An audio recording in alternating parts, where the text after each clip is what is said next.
Pleasure to be here today and leading this panel discussion. I'm going to jump right in with introductions to the journalists on my left. To my immediate left is Anna Wolfe, a Pulitzer Prize-winning investigative reporter for Mississippi Today, a statewide nonprofit newsroom based in Ridgeland.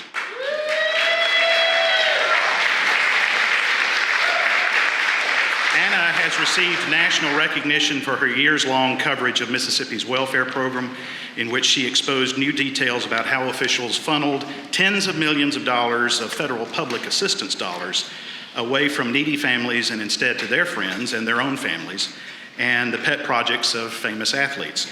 She has received several national honors, including the Pulitzer Prize for Local Reporting and the Livingston Award, 2 Goldsmith Prizes for Investigative Reporting, the Collier Prize for State Government Accountability, and my personal favorite, the Sacred Cat Award. And she also, I should note, is a 2-time winner of the Bill Miner Prize for Investigative Reporting, which is one of the highest honors presented annually by my organization. She's a native of Washington State who moved to Mississippi in 2012, and she never left, went to Mississippi State University. So please welcome Anna.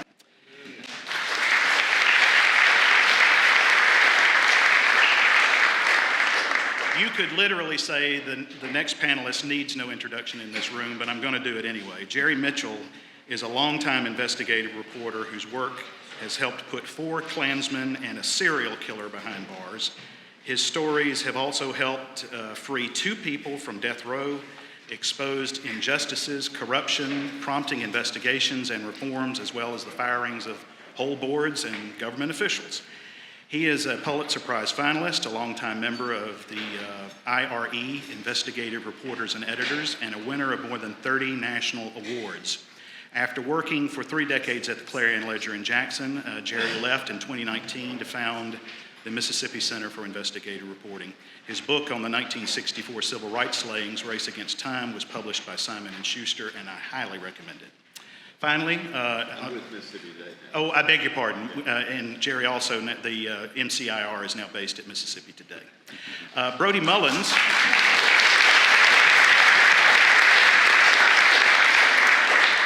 is a Pulitzer Prize-winning investigative reporter and author of the new book, The Wolves of K Street, The Secret History of How Big Money Took Over Big Government, which was also published by Simon & Schuster.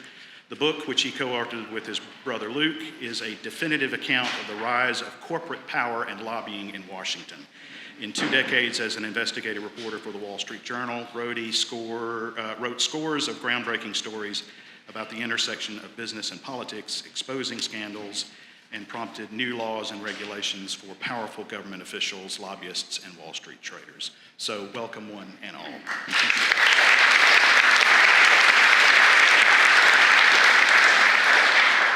Just a note about today's panel. This is part of what is known as Pulitzer on the Road. The event is part of a new public programming initiative from the Pulitzer Prizes called Pulitzer on the Road, celebrating winners, finalists, and their work with audiences around the country. This is done through live events like today, a podcast, and exhibitions, the goal being to support local journalism and the arts. Visit Pulitzer on the Road website for more information. A recording of today's event will be available afterwards on both the Mississippi Today and Pulitzer on the Road websites. And I just wanted to point out that from the Pulitzer organization, Paula Casey and Marjorie Jane Miller are in the room today. So raise your hand if you're back there. Welcome to everybody. And in the spirit of the Pulitzers, we're here today to talk with these 3 folks who are intimately familiar with the prizes, but for the next 45 minutes or so, you could call this a discussion about people in positions of power and influence behaving badly, from county sheriffs to former NFL greats to lobbyists and government officials, co-opting their considerable influence for personal gain. So we'll jump right in with Anna, and I first want to ask, what is the Sacred Cat Award? Yes, this is a funny one. So the Sacred Cat Award is presented by the Milwaukee Press Club every year. Can anyone, if you raise your hand, why a press club in Wisconsin would want to present me with this award? There was a famous athlete from the Green Bay Packers that they were interested in the reporting on. So I did go up there to talk with them about that. But What I do want to say is that, who's familiar with the Brett Favre welfare scandal here? Okay, so pretty much everyone. I really don't want this to be known as the Brett Favre welfare scandal. This is the Mississippi government welfare scandal, and so hopefully we'll be able to talk about why that's the case. Well, your work on the Back Channel series, as it is known, chronicles malfeasance with the state welfare program and was singled out by the Pulitzers in 2023. There's a passage on the Mississippi Today website about you letting out a loud gasp in the newsroom when a certain press release about several arrests in a major embezzlement bust arrived at your desk. When did you first start looking into the welfare scandal, and how much digging did it take before you realized it could potentially be the biggest story of your career so far? Right, so the arrest you're referencing happened in February of 2020. And the indictments spanned about $4 million that was stolen from the Mississippi welfare program called TANF, Temporary Assistance for Needy Families. This was a federal program that I had been interested for years before this. Starting in 2017, when I was still at the Clarion Ledger, this statistic came out that less than 2% of people who were applying for cash welfare were actually being approved. The story kind of came by our desk and went, and nothing really happened after that. So, it was my intention to keep asking the question of how in the poorest state in the nation is it possible for, thousands of people to be applying for this assistance every year, and just a small percentage were actually receiving it. Come to find out, we receive about $90 million a year in federal funds for this program that most people think of as the welfare check, right? Cash assistance to poor families. Really only about 5 to 10% of that money every year was actually being spent on assistance to families in need. And so I wanted to know where the rest of the money was going. And I started putting in records requests and pressing the agency, and I was getting these vague answers like, we spend $9 million on fatherhood and two-parent family formation, but they would never explain what that meant, right? Where's the money actually going? What kind of services are being provided, and what are the outcomes of those services for families in need in Mississippi for whom, the thing that they typically are lacking is cash. That's the thing that would help them, get by every month. So, just really hitting roadblock after roadblock with the agency. I just started writing stories with headlines like, "Why is the welfare agency being so secretive about how it's spending its money?" And in that time, as I was writing these stories, I don't know if they were really very well read, these kind of wonky stories about this federal program and statistics about families living in poverty. But during that time, an agency employee who I was sort of, pressing and asking these questions to, ended up taking a tip about potential fraud to the governor at the time, who turned it over to the state auditor. And it was a very small tip of about $48,000 that they thought might have been used as a kickback to the director of the agency at the time, which opened this investigation. Threads were pulled, and it really unraveled this massive scandal where close to $100 million was spent improperly or stolen. So the arrests really, kind of solidified, I was on the right track this whole time. This was really something that I should have been looking into. And then I kind of had the head start at that point in unraveling the rest of it, because I had spent so much time already educating myself on it. Well, it was an exhaustive effort, and the entire series is available, I believe, to read on the Mississippi Today website. And it clearly rattled the players at its center, including former Governor Phil Bryant, who last year filed a defamation lawsuit against Mississippi Today and several team members, including yourself. Myself, yes. Right.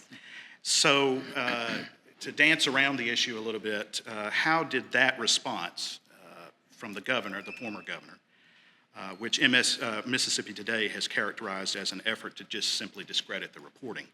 How has that affected... And to prevent future reporting. Right. And how has that affected intimidate your approach to your work now? I don't What's think that been like? Yeah, I mean, it's certainly it's challenging, right? I mean, it's hard to take that this former official would go to the lengths of actually filing suit over stories that were completely backed up factually, and frankly, like the series itself, if you haven't read it, is primarily based on text messages that the former governor sent to his welfare official, who's the head of the agency, and also with Brett Favre, whose projects officials funneled close to $8 million to.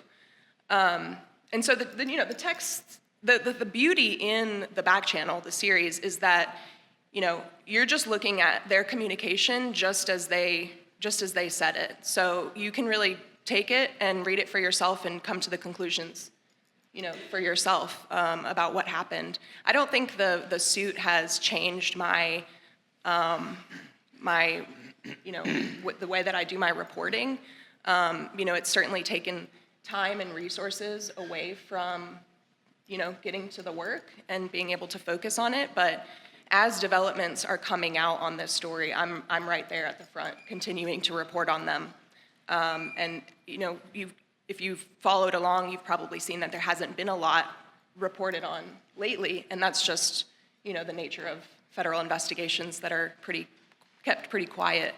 And so, as soon as there is a development, you'll see our publication cover it. Also, a county judge in June of this year ordered you and your colleagues to turn over source notes regarding this case. Mississippi Today has, of course, appealed. What's the latest on that order, which many journalism and First Amendment advocates, including Mississippi Press, maintain is unconstitutional? So we appealed that decision to the Supreme Court in June, and we're waiting for their decision on that. So it's stalled at this point. But yeah, we maintain we're not going to do that. So we'll see how it shakes out. Very good. I should mention that we're going to leave time at the end for your own questions, so be sure and start to formulate them. And if you want to ask a question, there's a lectern in the center of the room that has a microphone with it. So if you'd please line up at the lectern when we get to that point. Now, a gentleman who is no stranger to people being angry with him for his reporting is Jerry Mitchell. And Jerry, your recent blockbuster, I would call it, has been looking into various sheriff's departments. The ones that come to mind are, unfortunately, the one in my hometown of West Point. I believe you also spent a long time in Noxubee County looking at the sheriff's department there. And what led you to look into the conduct at sheriff's departments? Basically, I got that one. Is it on? Yeah. Oh, okay. Oh, there you go. Okay, I had to turn it on. Basically what happened, and believe it or not, we were looking into a potential wrongful conviction case in Clay County. We're still working on the story. It's basically the story of a black mother of 4 who's in prison for life for a murder that we really believe never happened. And so it's an amazing story. But while we were working on that story, suddenly we get this tip that the sheriff has allegedly been taking women out of the jail and having sex with them. So it's amazing how, as a journalist, sometimes you're kind of going down this particular road, and all of a sudden you take this tremendous right turn, in your investigation. And we've been working on that. It's a whole team of reporters, actually, who've been working on that. Alyssa Daly and I were the ones that were working on that in West Point. And while we were investigating the sheriff in Clay County, we found out allegations that the sheriff in the neighboring county, Noxubee County, he and his deputies allegedly did the same thing. So, it was amazing. So Alyssa Daly and I worked on those stories. And then Brian Howie and Nate Rosenfield started working for us summer of 2022. And basically, they initially started looking into these deaths of young black men at the hands of, while they were in the custody of the Rankin County Sheriff's Department. And while they were working on that, they basically began to run into these allegations, goon squad allegations, essentially people being taken and tortured, and including former law enforcement officers, or current. They were actually current at the time. And one deputy from Hinds County, they basically, broke into his home without a warrant, tortured him. There was another person in the back room that was tortured, took his gun, took his ammunition. I mean, it was just, it's beyond the pale, really. I mean, and then of course there ended up being guilty pleas. 6 law enforcement officers, 5 of them deputies from the Rankin County Sheriff's Department, who wound up pleading guilty to torturing these 2 young black men, putting a gun in one of their mouths, thought that they had basically emptied the chamber, put the gun in his mouth, pulled the trigger, click, and then thought they emptied the chamber, put the gun back into his mouth, and pulled the trigger, and this time the gun went off. Barely missed his spine, shattered his jaw, lacerated his tongue. And what our investigative reporters found out, Brian Nate found out, was this had been going on for like 20 years. That's staggering. That's just staggering. And if people are interested in reading the series, we worked with the New York Times on this series the whole time. Very blessed to work with Dean McKay and others there. And anyway, it's just been, in terms of journalism, it's been a great experience, but in terms of what we've uncovered, it's just been absolutely horrific stuff. Yeah. Well, a major focus of your career has been on reporting about violence against black Mississippians carried out by white supremacists, the Klan. And I'm sorry? Hello? So talk about, in the historical context, I think most of us in our civilized daily lives can't contemplate the kind of horror that, took place in Rankin County, but we read about it in textbooks because it was unfortunately all too common back in the 50s, 60s, and earlier than that. Absolutely. So is there a connection there in your mind, Jerry, between? Well, I think before I started doing this reporting, I had always assumed that kind of behavior stopped. And what this reporting made me realize was it never stopped. And look, it's easy to beat up on Mississippi, and I'm certainly happy to report on these things that are going on in Mississippi, but I hate to say it, but I think these kinds of things are unfortunately happening around the entire country in terms of this idea of kind of carrying out, for lack of a better term, at times torture.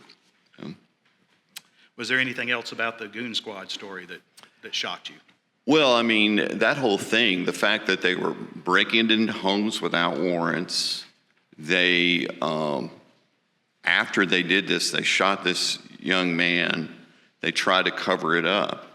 So they staged the crime scene, they planted drugs, they lied about it to investigators, they filed false reports. And that's a pattern, unfortunately, that we saw in these cases over about a 20-year period. That this was going on and on. Like everybody we interviewed, there was not a single warrant we could find for any of these cases that we investigated. And the people that we interviewed all said, no, we didn't give them the permission to come in the house.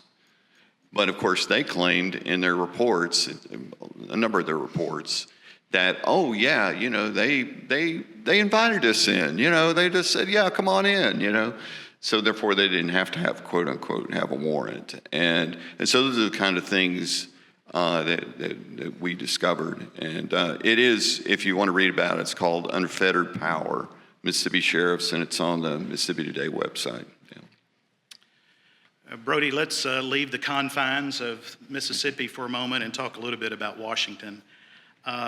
In your book, you talk about, let me just say, I found there were some surprising facts in there, at least to me, that, a lot of us have the conception that Washington is run by the lobbyists. And for that reason, I think we probably suspect that it's a much bigger investment in the lobbying industry than quite frankly there actually is. I think the number is like $4 billion in a $23 trillion economy, so that's not quite, as massive as I would have thought.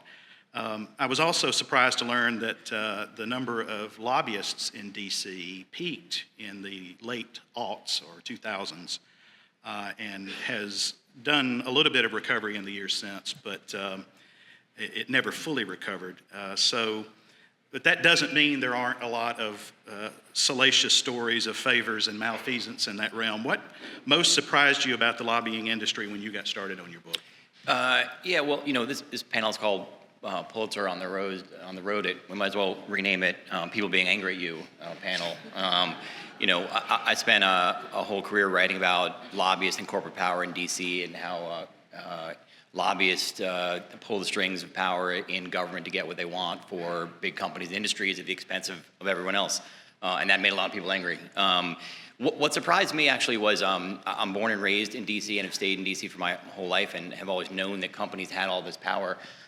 What surprised me is that companies have not had a lot of power in D.C. For the entire history of the country.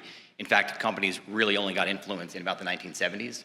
And before then, companies did not have a lot of influence. So this era that we're living in now, where companies are pulling the strings and have power with both Democrats and Republicans, is really just an era that may be coming to an end and may come to an end at some point. It was also surprising to me, at least, to find out that a number of the firms that employ lobbyists were also taken advantage of by some of these lobbyists. And you touch on some instances in the book, including the rather lurid story about Evan Morris, who was a power player in the Democratic Party and a one-time prominent lobbyist representing Big Pharma. Tell us about your work detailing his career and what ultimately led to a rather shocking death. Yeah, so in 2015, I heard that this young and up-and-coming lobbyist named Evan Morris was found dead on a golf course outside of D.C. He was 38 years old. I cover the lobbying industry, so I wanted to write about him and figure out what his story was and see what happened to him. I spoke with my editor and said, hey, we're the Wall Street Journal, we're a big national newspaper. Just because someone commits suicide, no matter how tragic that is, doesn't mean it's a story for the Wall Street Journal unless it points to some other broader issue. So I started reporting about this guy, and I found out that he made tons of money. He was incredibly successful. He was really connected in the Clinton world and the Democratic fundraising world. He made a ton of money, and he spent a ton of money. In my effort to figure out about his story, I heard that he owned a $300,000 mahogany wood speedboat. There's only one company in the country that makes those boats, called Hackercraft, on Lake George in New York. So I called up the company, again, thinking that if this guy's bought a $300,000 product from him, they might know something about him. So I call up and I get the president of the company on the phone, and after a few minutes, he says, why are you calling me? I mean, I know Evan Morris, and when the FBI called, I gave him everything I know, and I'm not talking to you, and he hung up on me. And at that point, I thought, whoa, what's the FBI looking at this guy for? So it turned out that in learning about the rise of Evan Morris in Washington, D.C., how he got so big, how he got so powerful and wealthy, and then his ultimate fall, it really turned out to be a great narrative for how the lobbying world works in D.C., how companies have gotten so powerful. And you mentioned that the lobbying industry, did you say it was $4 billion, or what was the number? So much of lobbying these days is not disclosed, so that number, $4 billion, could be $40 billion, could be $400 billion, we just don't know. To give you an example, you said the lobbying industry peaked in 2007. The number of registered and disclosed lobbyists in D.C. did peak in 2007 at, I think, around 15,000. There's 4 or 5 million people who live in Washington, D.C., and our hometown industry is making laws and legislation and impacting them. And if you tell me that only 15,000 people are involved in lobbying, I mean, that number is just way undercounting. I'm going to ask another question of Brody, and then I'm going to ask Jerry to tell us one of his favorite anecdotes about reporting on various stories. But if you'll go ahead and start queuing up if you have a question for any of the panelists, we'll move into that shortly. Brody, you were part of a Pulitzer-winning team at the Wall Street Journal that looked into conflicts of interest at federal agencies. Tell us what your work uncovered in that investigation and what led you there. Yeah, so this story starts about 15 years ago. Part of my job is to look at conflicts of interest and corruption and ethical problems in Congress. And about 15 years ago, I started looking at the investments, the stock holdings of members of Congress. All government officials need to file a disclosure form each year that says, they own this stock and they have these loans and whatnot. So I looked at the trading forms for members of Congress, is 535 obviously, and wrote a whole series of stories that led to new legislation in DC. And so I always thought, I should really look at executive branch officials. I mean, we all know our members of Congress, they're big and they're powerful, but agency officials, people inside the EPA, people at the FDA, can hold more power and have more influence over legislation that affects industry and the American people than members of Congress sometimes, and no one looks at them. So it turns out that those federal officials also need to file financial disclosure forms. They're hard to get. In some cases, I had to FOIA for them. Myself and a couple reporters at the Wall Street Journal, led by Rebecca Ballhaus, went to 70 different agencies. The FDA, the EPA, the federal, all the three-letter agencies that are out there, and we got thousands and thousands of these trading forms. And then we had these huge stacks of trading forms, and we thought, how the heck are we going to go through these things? We just started plowing through them. I think we went through 36,000 forms or something like that. And the idea was, my dad worked for the Federal Communications Commission when I was growing up, and he said he's not allowed to own stocks that are regulated by the Federal Communications Commission. That makes a lot of sense. He couldn't own AT&T or Bell South or Verizon or whatnot. So we get these forms, and for each agency we said, okay, what stock should you not own if you work for the Defense Department? Well, you shouldn't own Boeing, and you shouldn't own Raytheon, you shouldn't own Lockheed Martin. And so we started looking at these forms, and what do they own? They own Boeing, and they own Lockheed, and they own all these stocks. So it turns out that about 1 in 5 federal agency officials own stock in companies that their own agencies were regulating.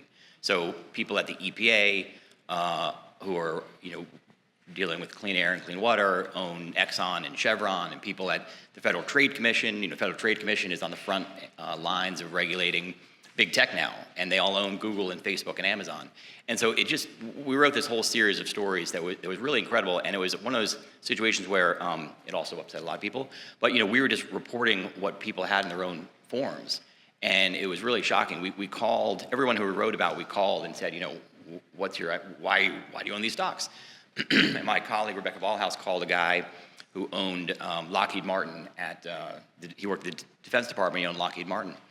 And she said to him, so why do you own Lockheed Martin when you work for a government agency that gives Lockheed Martin billions of dollars? And he says, well, the federal government's giving Lockheed Martin billions of dollars. Seems like a good investment. And that's sort of the mentality that so many people had. So we found that time and time again. It was really disturbing, especially because, the most important thing that people need to have is trust in government. And this really goes to showing one of the reasons why people don't trust their government. People think that everyone in Washington is out for their own gain, and in this case, they were. I should also mention that Brody and Jerry will both be signing copies of their books a little bit later, so I would encourage you to stop by the tent to see them and shake their hands. Anna, you got a book? You working on a book? Maybe so. Yeah? I'm trying to find out what the ending is. There you go.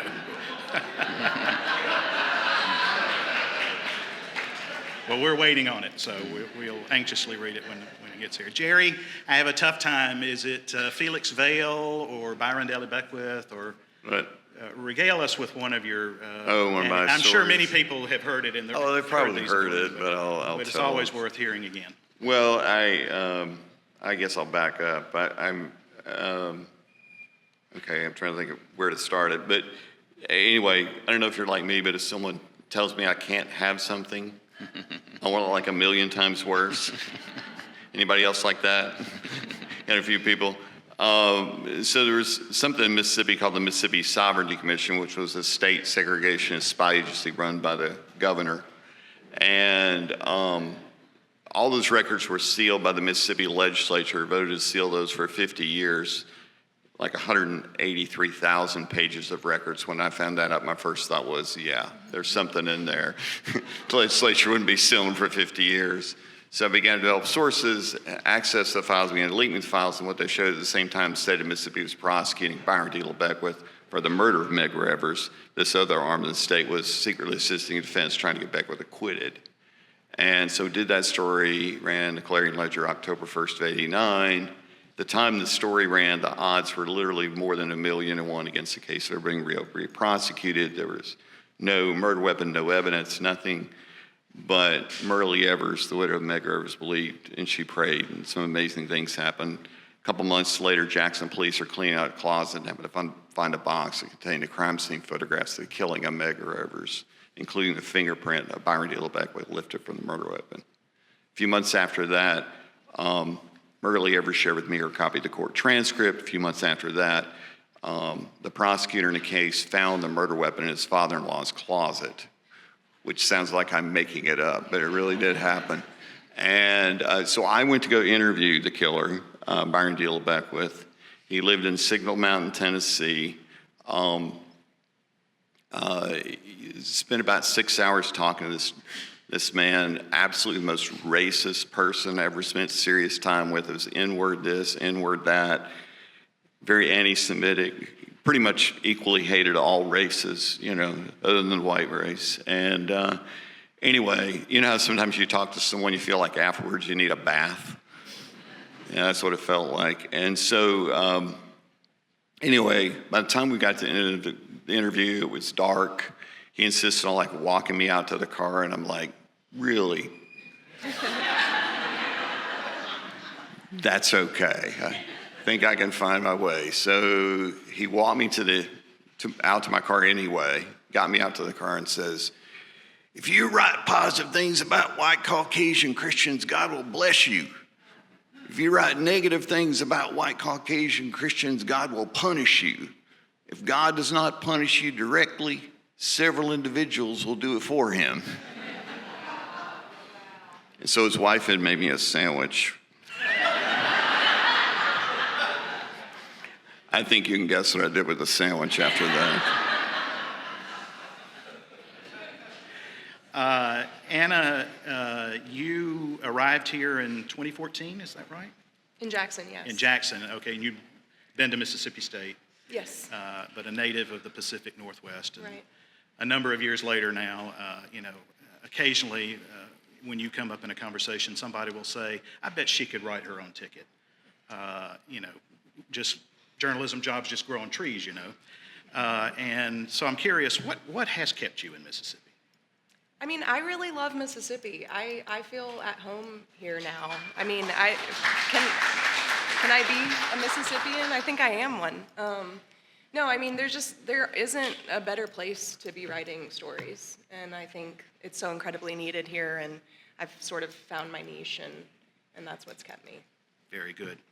I'm going to ask for questions from the audience, and in case there's a lull, we got 3 journalists here. You can question each other. So, who's up first out there? How would you rate Shad's White's book in terms of I knew this was going to happen.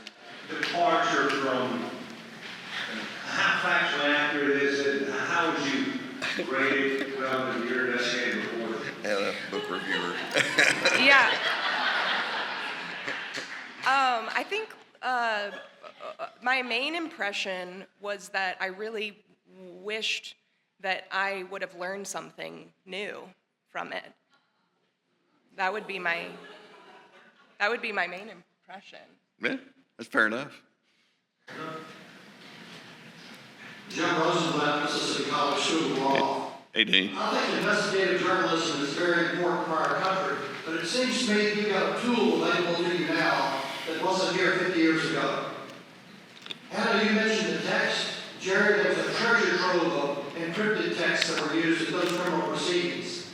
This little device now captures conversations and text and photographs that 40 or 50 years ago would not have been there and just evaporated into the ether now. Right.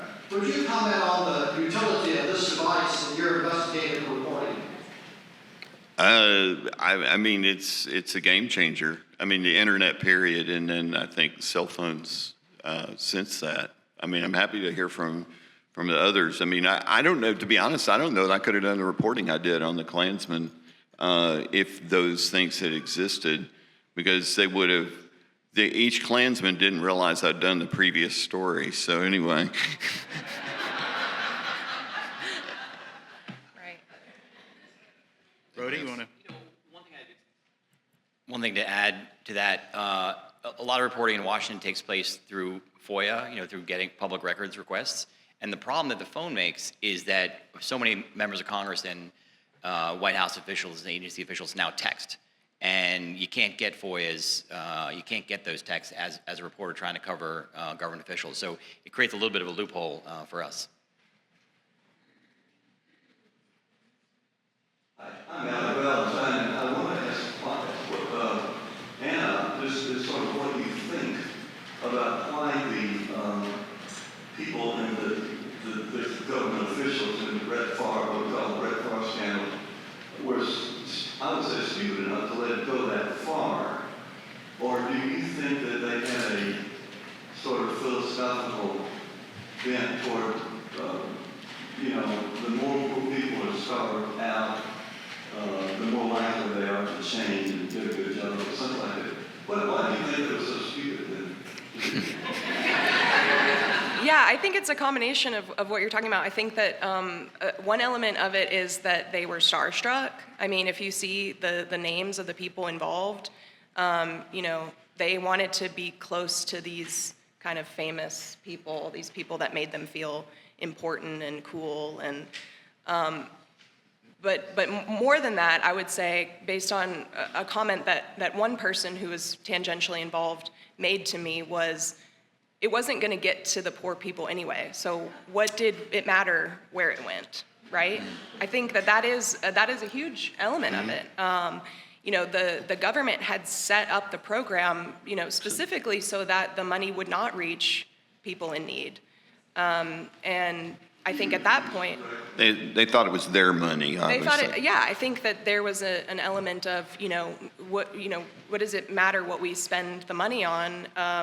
It's not really taxpayers' that- money, apparently. Are they that venal, or just were they wrestling with their conscience?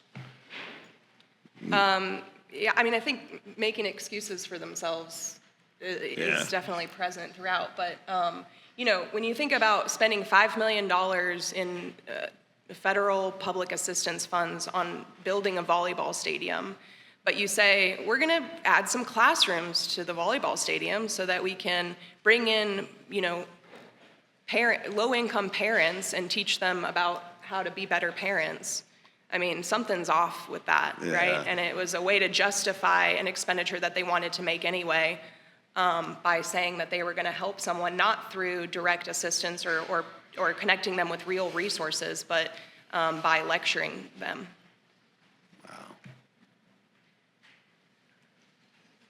This question could be for anybody. The shortest version of it is what happens after a story comes out. And what I mean is you're doing all this important work, you're finding things out and uncovering them, but then in some ways you're then dependent on other partners in society or branches of government to then do something with that. And so at the either individual or institutional level, what's your observation of after the story?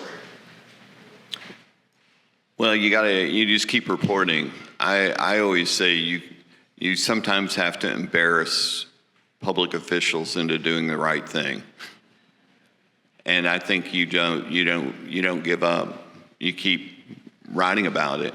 You're in a sense, you're not dependent on them, if that makes any sense. Like you're not sitting around waiting, oh, well, I guess maybe one day they'll do something. No, you just keep writing about it if it's important. Absolutely. In my opinion, two things happen. The question is, what happens after you write the story? First, that's when the people get mad at you. Right. And second, though, lots of times, there are good people out there trying to do the right thing, and if they see that you're trying to uncover something, you're signaling those people to contact you. So there's lots of times when, a couple of days later you get a package at your home and it's, all these great records or files, or people call and say, hey, you looked at so-and-so over here, you should look at this guy. The real story is this guy. Exactly. So a lot of times you get lots of tips and incoming that leads you to the next story and then the story after that. Yeah, in fact, I'll have to tell this quick story. I did a story about then State Auditor Steve Patterson.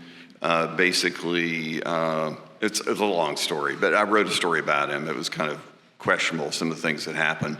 And some guy called me up and started cussing me out. Like, how dare I write this story? And then he goes, but obviously you're very good at what you do. Here's someone I want you to investigate.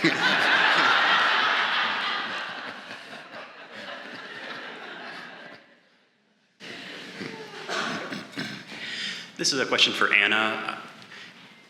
You said earlier that you were really interested in how TANF funding was being spent behind the scenes, and it took, in your earlier reporting, that was your main focus. Now that all this has happened, we've seen deeper conversations here in the state legislature about should there be more accountability, should there be more watchfulness about how this money is spent, and those bills have failed multiple times.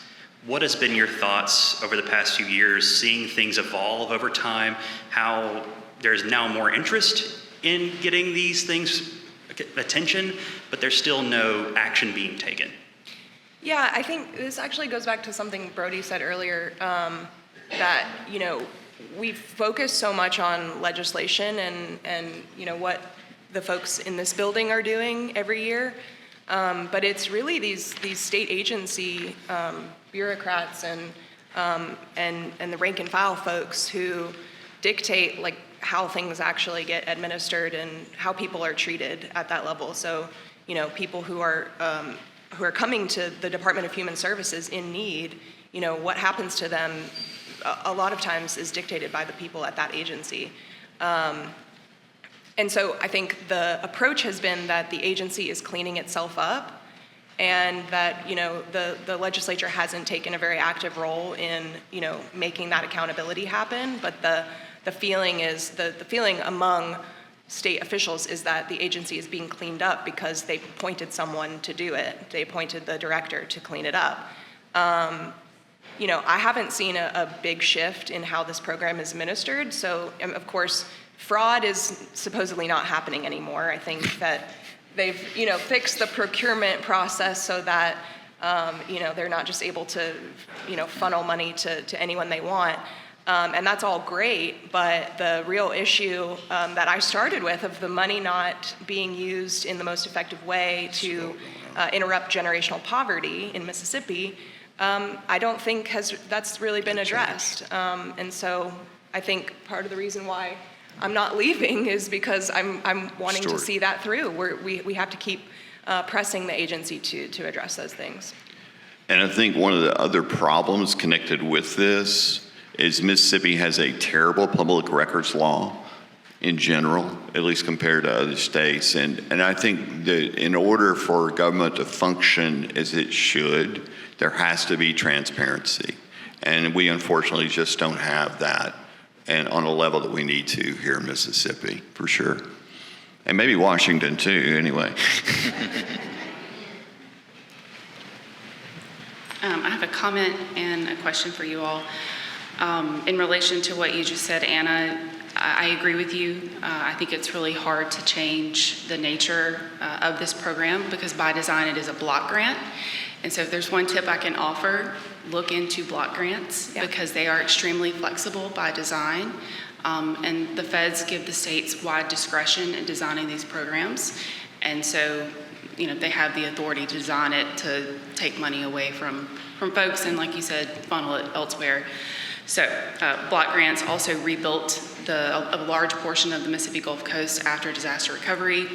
A lot of contracting happened there. I could talk about this forever. But my question is, I've read a lot of you guys' stories, and I get really squeamish and squirmy for your personal safety. Have you ever had experience where you have felt like your personal safety was at risk based on what you've written? And how do you manage that in your day-to-day life? So I've had a bunch of those, unfortunately, in DC, including one I'm dealing with now. So a guy who I wrote about in our book was sort of a fraud. He had this lobbying operation and made lots of money, but didn't actually lobby and was essentially involved in a kickback scheme. So I wrote a story about him, which he didn't like, and he started sending me text messages and emails like threatening me, and they're right on the line between legal threats, which I'm okay with, and death threats, which I'm not okay with. And so I went to the Wall Street Journal and they did a security assessment. They looked at all the texts and emails and decided whether these were real threats or not. And they decided that they were going to put a picture of him at the front desk of the Wall Street Journal and say, like, you know, do not let this man into the office. And I thought, I don't care if he comes to the office. I don't want him to come to my house. So there's really nothing you can do about it. It's part of the, you know, the job description. You know, if you're trying to hold powerful people accountable and go after big, powerful institutions and people, you know, you're a threat and you're going to get threatened. And it's unfortunate, but that's just the reality. Hi, my name is Emma Nisbet, and I'm a senior studying journalism at Mississippi State. I write for The Reflector right now. And my question is really for any of you, and that is, how do you know where, when, how to find, and when to like dig deeper into these stories? I mean, I really just think it's instinctual, and I don't know how to explain that. I don't know how to explain the times at which, like, the thing that I felt like I needed to find out was something that someone needed to find out. Like, who would have thought, you know, this, like, wonky federal program would have led to, like, such a blockbuster story?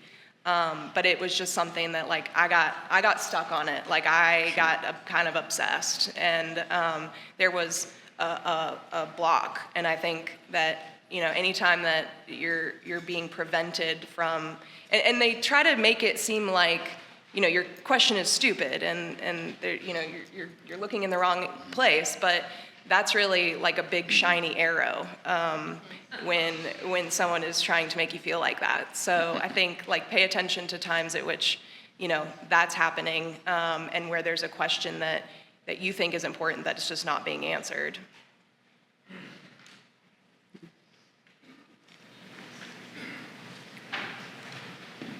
Hello.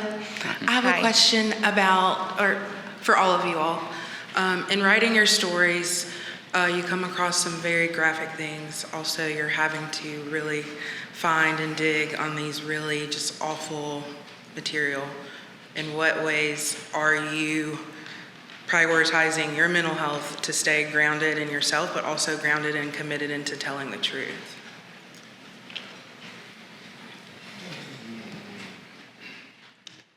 Well, I think you know, all of us, you have to be centered, you know, and it helps to have people you can talk to about it, to be able to process it, obviously, and even talk maybe to experts who can help you with that processing. So I think all those things are important. For me personally, my faith has certainly played a role as well in helping. Anything else you want? Yeah, well, mine is like just remembering who I'm doing this for. Right. So when I get really discouraged, and I think back to the question about personal safety, like I feel like protecting our spirit is actually, like, at times the harder thing to deal with than you know, making sure your house is secure or whatever. Remembering why I'm doing the job, and remembering that, you know, the things that I'm witnessing are not happening to me. They're happening to people that I am trying to represent and whose stories I think are so important and need to be told. And that kind of keeps me, you know, from not getting too bogged down in it. Yeah, knowing the families and talking to families and things like that, I think really does help with that process. Yeah. Thank you. Hi, I say this as a retired journalist from a neighboring state. I think there's couple of elephants in this room. One is the hollowing out of the newspaper industry. Absolutely. And the other one is the low regard that the news industry has held thanks to some politicians and some special interest groups. I can tell you, I think there are politicians in my home state that really don't care what's said in the remaining newspapers that exist in my state. And y'all may have some comment on that. Anybody want to weigh in on that? Well, I guess, you know, Jerry and I are we both worked at the Clarion Ledger together, the legacy statewide, you know, newspaper here, and we work for nonprofits now, and like I attribute what I was able to do with the story that I reported to working in this new environment where we were given the time and space, and, you know, I mean, I don't know how much money they've spent on records requests so far. I mean, I put in 80 records requests by the time I wrote the series on the Department of Human Services. And like before, it would be really difficult to get my, you know, my workplace to support those records requests and those costs. So that's been huge, and I really attribute what I was able to do to this new nonprofit model. Yeah, absolutely. Support your local media, even if you think it's not particularly good or strong. Your support of it helps them get better. We all need quality local journalism. This is my 30-second soapbox, so please forgive me. But you know, it's proven that when a county or city loses its local watchdog of journalism, that malfeasance goes up.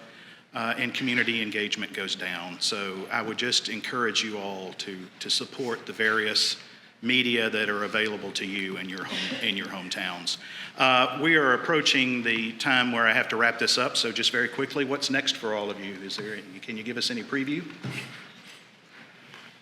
We're following up on the Goon Squad. We've got a story hopefully be running next week or so. Follow up on the Goon Squad.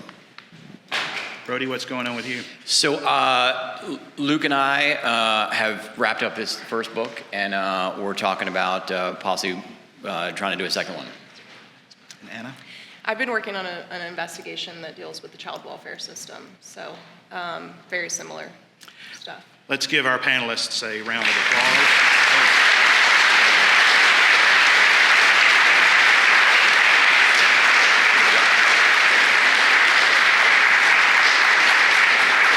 I want to thank Mississippi Today for their sponsorship, to the Pulitzer organization for bringing its show here to Jackson. And I want to close by saying that no cats were harmed during the course of this session. Thank you for being here.